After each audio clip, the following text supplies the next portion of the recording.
Hello and welcome, my lovely psychology, to our second session on the module of issues and debates on paper 3. In this session, we're going to be focusing on gender bias. Now, this is a concept that you are familiar with, and we've used it in plenty of pieces of research. For example, if they only used male participants, we know it's gender bias, and that is an issue with it and something that we need to be aware of. With the spec link on this section, we are going to be looking at the concept of universality, gender bias, but within gender bias, we're going to look at androcentrism and two types of gender bias, and that is alpha biased and beta bias. So this is specifically asked for in the spec, and that means they can ask direct question on these concepts. So really important to take note of what the spec is saying. So we're going to start off with our first concept, and that is universality. Now, let's make it into a simpler word, universal. If something is universal, that means it applies to all. And in psychology and in all sciences, they want their work to be universal. That means it could be applied to all. And if we look at it in a little bit more detail, if something is universal, that means a specific characteristic that is able to be applied to all people despite the differences people have in their experiences and their upbringing. So this is a behavior that we expect everybody have, no matter what their background is. And this is what scientific research strives for, is that in the research, they can actually take this and apply it to everybody, no matter what their background is, or what experiences they have, or whether they're male or female. They want to be able to apply it to all. Defining gender bias in general, and you know what gender bias is, but it's good to have a recap on this. This is when a theory or research offers a view or findings that do not justifiably represent the experience and the behavior of men or women. So it may only represent male, or it may only represent females. It is usually seen in relation to women, as large amount of research is carried out on men, or theories are developed from a male perspective. We just need to look clearly at examples of research that we've done. Look at Jacob's research into memory. It would have been done on his male students. Look at Milgram's and Badal, Ash. It was all male students that they used. And the theories that are based on the research are gender biased. And that's why you'll see it will be biased towards women. So we have this understanding, and we've used this evaluation plenty of times when we've been looking at gender biased. So we're going to explore this idea of universality and how it applies to research and how it links into gender biased. So a key question, can psychology claim universality? Can it? Now, just like any other science, and we've looked at key factors of science before, psychology attempts to conduct research that is objective and value-free. Objective, remember, it's based on factual, well-tested information, research. Value-free, that means that no one's opinions, attitudes, or influences are getting in the way. So they want it to be clearly objective. But can we say that about sciences? Can we say that about psychology? Because psychologists who do the research, who create the theories, they're human. They have their own set of beliefs, their own personal experiences and upbringing, and they are influenced by other things like their historical and social context or factors that they're engaged in. And this will affect their research process. It's going to influence their choices, it's going to influence the way they think, it's going to influence how they're going to carry out, what they prioritize. And I've got my example here. For example, the researcher will have their own interpretation, or they will choose the area to be studied due to their male or female view, or who they choose to be in the research, either males or females, and then applying the findings to all humans. So when it comes to gender, it's not just going to be influenced from the findings that we get, especially if the research is just conducted on one of the sexes, but also the researcher themselves. They're bringing with them a whole set of values. And these are going to influence the objectivity of the research. And this is also going to affect how it can be applied beyond the research situation. And therefore, it is questionable, can psychology claim universality? Can its theories, can its findings be universal and applied to all? So there is this debate, and this is why it's really important that we identify the issues within research. And the one we're looking at right now is gender. Now, in gender biased, like I said before, we're going to look at two different types of gender bias. And the first one we're going to look at is alpha bias. Alpha bias exaggerates the differences between the sexes. So it sees them as completely different, and it highlights these differences. Now, this can either enhance, so be done in a positive way, so it really shows the differences between males and females, or it can actually undervalue members of either sex. It can make one sex look either deviant, inferior, and then reinforce stereotypical ideas around them. So alpha bias exaggerates the differences. And we do find this in research. I'm going to give you an example of alpha bias, and this comes from the evolutionary approach. And we will kind of touch on this when we do the module relationships and we look at the evolutionary explanation of mating behavior.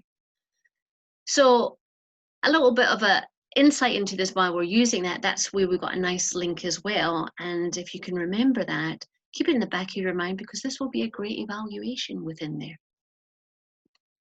We're going to look at the social biological theory of relationship formation, focus on survival efficiency.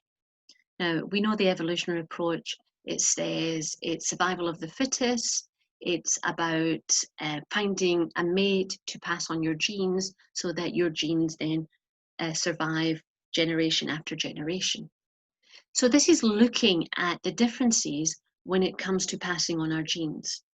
Now, according to the social biological theory, men have a biological pre-program, so an instinct, a biological instinct, to try and impregnate as many women as possible, as this will guarantee that their genes will be passed down through the generations.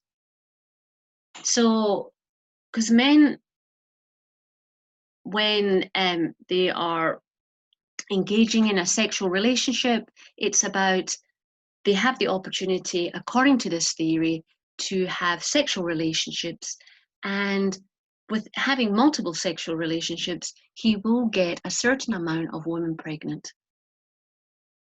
But it's saying that men are biologically this way because it's the social biological. It's the biological that's influencing their social behavior.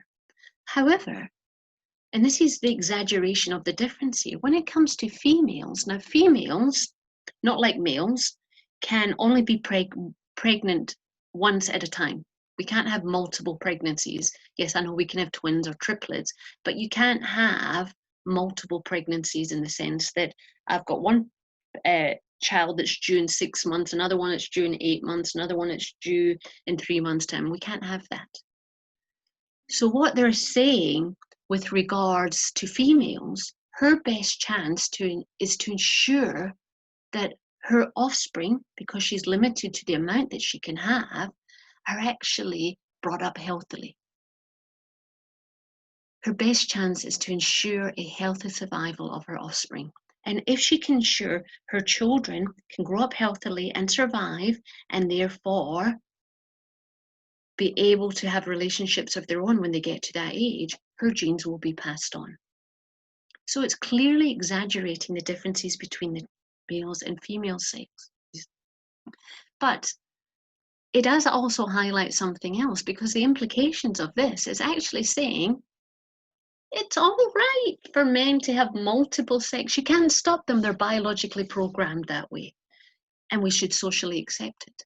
But if a woman engages in that type of behavior, she is seen in a deviant manner because she's going against her nurturing point of view, against her own nature of about being choosy so that her children are brought up.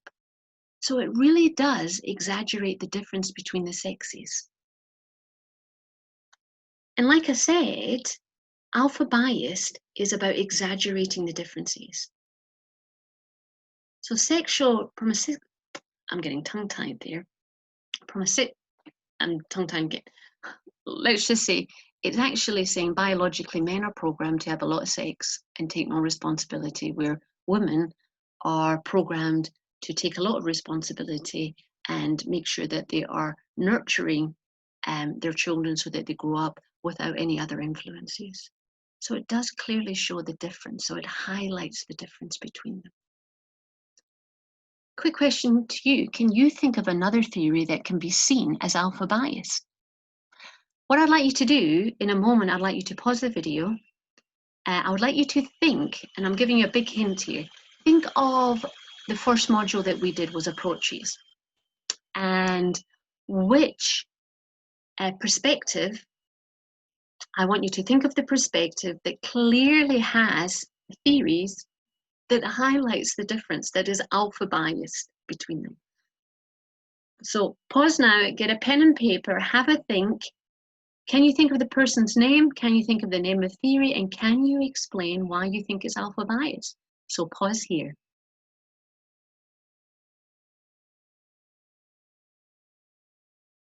Fantastic. Thank you for pausing. That is really good. So I was giving you a clue. Let's think in the approaches module that clearly highlights differences between males and females.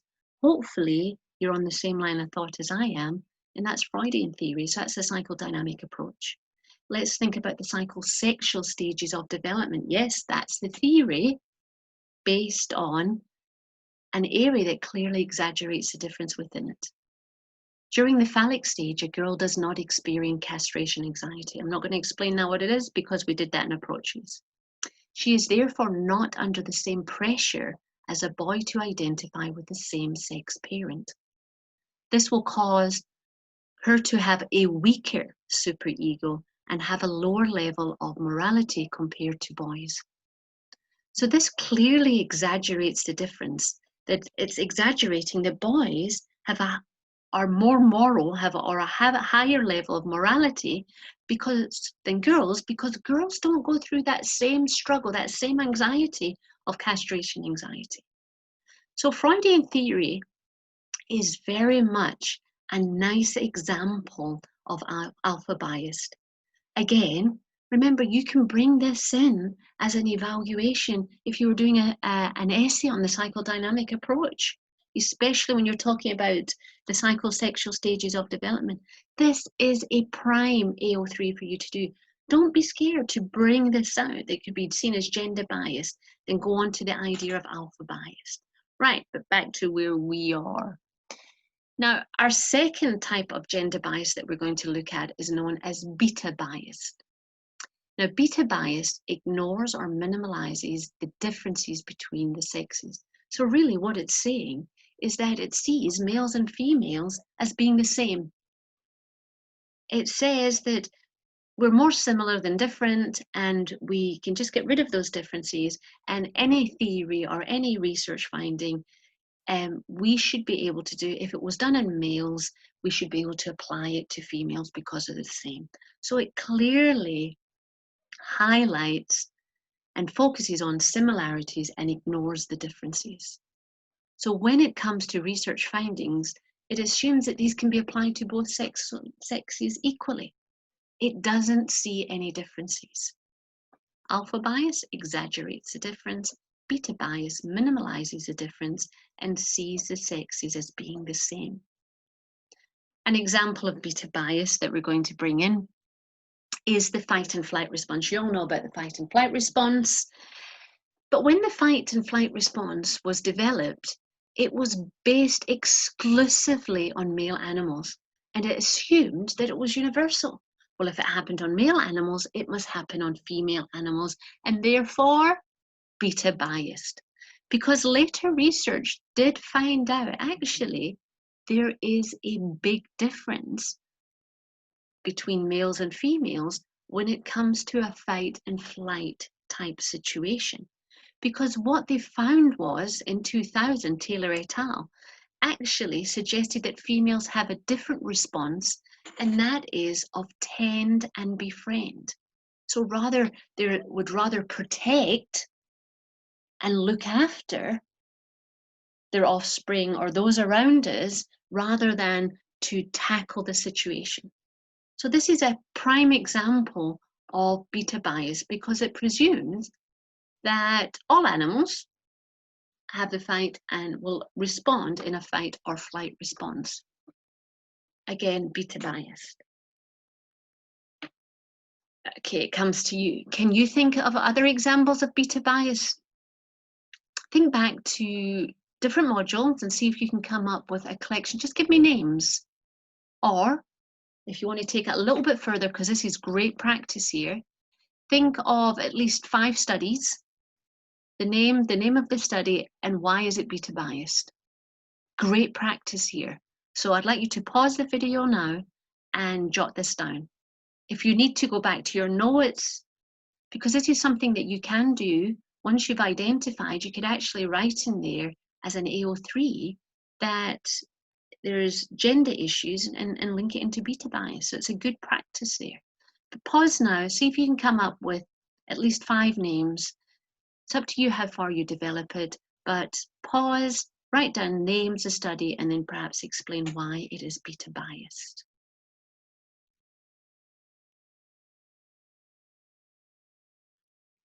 Great, thank you for pausing. There are many studies that we can highlight that is beta biased. I've just got a few names here. Jacobs in memory. He used his students. Now, it was in the 1800s, so it was only boys that went to school. So it would be males. And it presumes that both male and females have the same limited capacity. Ainsworth study only looked at the relationship between mother and infant, not father and infant, but applied the types to all children. Zimbardo used American university students, all male, when looking at the influence of social roles. Ash, come on, Ash, university students looking at majority influence. Milgram, in his original study, it was all men. So we have lots and lots of examples of beta biased. But like I said previously, before you did the task, is these are great evaluations if you were doing an evaluate 6-marker on Milgram study and you're talking about gender bias. Remember, you can help you peel better because you can bring more depth in bringing in the idea of beta biased. So now we're moving on to the idea of androcentrism. Now, it sounds like a big fancy word, but it's not really. It is a concept because of beta biased, androcentrism comes about. But let's understand what it is. It's when we have an androcentric point of view, that means it is a male point of view because it's understanding, interpreting, or judging using a male perspective. Because it sees the male standard as the norm. So they see this male perspective as the norm.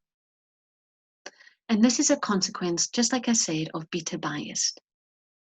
Because when we've looked at the idea of research, it is very much carried out in a male-dominant world. Zimbardo male, Ash male, Jacobs male, Miller male, Peterson and Peterson, even though his wife was involved, he was the main researcher, male. So these all have got a male point of view, a male interpretation. They use men in their studies. And therefore, because they're using male in the studies and they generalize it to everyone, beta biased. So the findings that they get and the theories they construct are based on this male point of view. And that is what we call androcentrism. Everything is interpreted from a male perspective. The male perspective is seen as the right perspective, which actually results then in females' behavior being seen as deviant or inferior because it doesn't meet the male perspective. And because of beta biased, and because majority of research is dominated by men and it's carried out on men, so therefore the male perspective and all these findings, just like I said, are from a male perspective, that is the male norm. And it makes it androcentric. And anything that goes against that is seen as inferior or deviant. And that does cause a problem within gender, within it. It is a major issue because, as we know, males and females are very different. So the implications of this gender bias, it creates misleading assumptions about female behavior. Because we're using this androcentric viewpoint, so the male perspective, it actually gives us misleading assumptions about female behavior. It creates these. It fails to challenge the negative stereotypes and discriminatory behavior. So because female behavior isn't seen as meeting the norm of the male behavior, it reinforces perhaps females are the weaker sex. Females, aren't genetically programmed to do that. So they'll be seen as having discriminatory behavior, just like the social biological.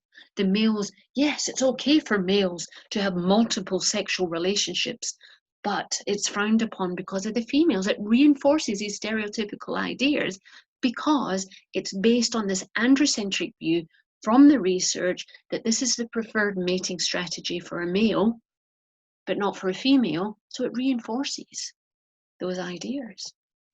It prevents women's opportunities within the workplace. So this is a great AO3 that we can use, that there are many implications of gender bias.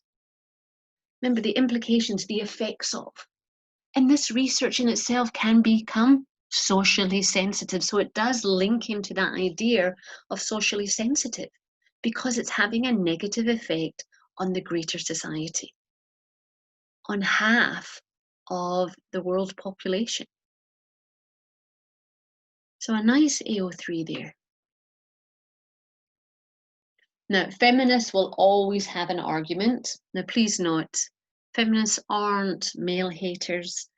But what they say to help rectify this, and again, this is a great AO3, in order to minimize this male dominance or this androcentric point of view or beta bias within research or the negative effects of alpha bias, they identify that a criteria needs to be put in place to avoid the gender bias. They need to study women in meaningful real life contexts and actually be part of the research. Stop the samples being dominated by men. Have women. Now you might think, oh, well, we should just do it on women, but actually it will still be beta bias because if we only did our research on women, it is beta bias because we're exaggerating. We're highlighting and stating that men and women are the same. But it's about bringing women into the research. It's about bringing in a lot more qualitative research rather than quantitative research to allow for an understanding, a meaningful understanding between males and females.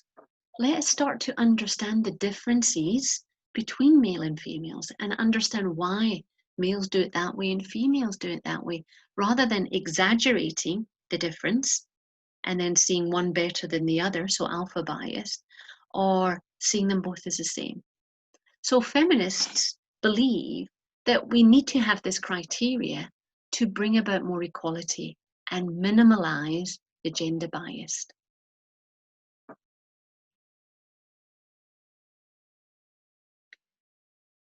Another AO3 is great is actually try and get rid of sexism within the research. In psychology research and a vast amount of sciences, there is a lack of female within the research. And what I mean by that, holding senior positions. Because if the senior positions are held by males, they're human, and they're going to see things from a male perspective. They're going to look for areas of investigation that males see as important. So in order to address sexism within research, we need more females within holding those top positions so we get more of an equal split. And I haven't put it on the slide, but look at the choice of research when it comes to the sample. More samples are dominated by male-only samples. So it's about bringing in an equal balance. So there is a lot of sexism within scientific research, and it's about addressing some of these issues. And once we start to address these, we will start to minimalize. Nobody thinks we'll ever get rid of gender bias, but we'll have more of a balanced view. We'll then start to achieve universality, because we can say, well, actually, we've researched it from a male and female point of view. We can see the similarities, we can see the differences, and then we will be able to construct our theories based on this research, which will become more universal. So understanding gender is an issue. It is more complex than what you've already been using. But it's an issue because we've got to highlight that when we look at a piece of research, that yes, it might be beta bias and we're presuming males and females will be the same. But it could also highlight, hold on, there is an issue of gender, we've got to be aware of that. Like I said, we'll never get rid of the issues, but we can help minimize them. But we've got to also be aware of these issues.